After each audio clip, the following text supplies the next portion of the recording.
Bumubuo naman ng panel ang AFP para pag-aralan ang kaso ng kadeteng pinadidismiss ng PMA Honor Committee dahil daw sa pagsisinungaling. Ayon po sa AFP, posibleng makagraduate pa rin si Cadet First Class Jelf Aldrin Cudya kung mapatunayan niyang inosente siya. Saksi si Ian Cruz. Ang tsansang makahabol pa sa pagtatapos ng Philippine Military Academy nang na-dismiss na si Cadet First Class Jelf Cudya kung sakali nakasalalay sa pag-review sa kanyang kaso ng binubuo ng panel ng AFP at kung mapatunayang inosente si Cudya, pwedeng magbibigyan pa ng isa pang pagkakataon na ma-defend niya at ma-prove niya ang kanyang innocence. At the same time, yung mga accusers na will now be given also an opportunity na i-prove ang kanilang kaso. Nakasentro ngayon ang investigasyon sa una, umano'y paglabag ni Cudya sa honor code ng PMA at pangalawa, kung dapat ba niya itong ikatanggal sa paaralan.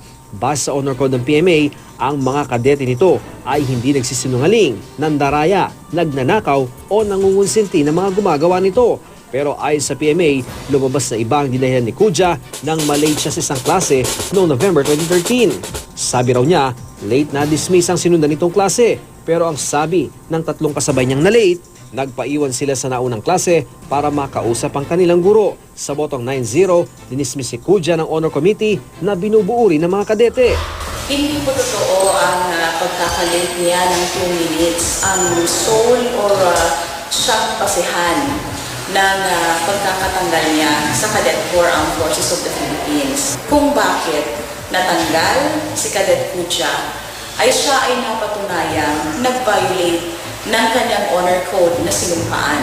Pero git ng kapatid ni Cudya sa isang Facebook post, noong una may isang miyembro raw ng komite na tutol na ideklarang guilty si Cudya. Pero hindi raw ito sinama sa record ng pulong at sinabing 9-0 ang botohan. Taliwas daw sa alituntuning, unanimous dapat ang desisyon sa pag-dismiss ng kadete. Itinanggi ng PMA na hindi unanimous ang botohan. Kaugnay naman sa tanong na kung dapat nga bang mahiwalay si Cudya sa PMA dahil sa paglabag sa honor code, o raw, ayon sa naunang pahayag ng PMA. Pero ayon sa isang 2008 article sa Academy Scribe na nagtatala naman nangyari sa PMA, ang mga napapatunayang guilty sa honor code pero hindi inihiwalay sa PMA ay isinasailalim sa isang remediation program, lalo na kung para sa less grievous offense. Hindi malinaw kung hanggang kailan pinairal ang ganitong patakaran. Pero ayon sa PMA, hindi na raw bago ang mga nagtatapos pa rin sa PMA kahit pa lumabag sa honor code. Marami ng kaso ng honor cases violation ang nangyari sa Philippine Military Academy. Hindi lang ngayong taon. Gayunman, marami na rin mga lumabag sa honor code ang hindi raw nakapagtapos kahit nasa honor list. Ako si Ian Cruz, ang inyong saksi.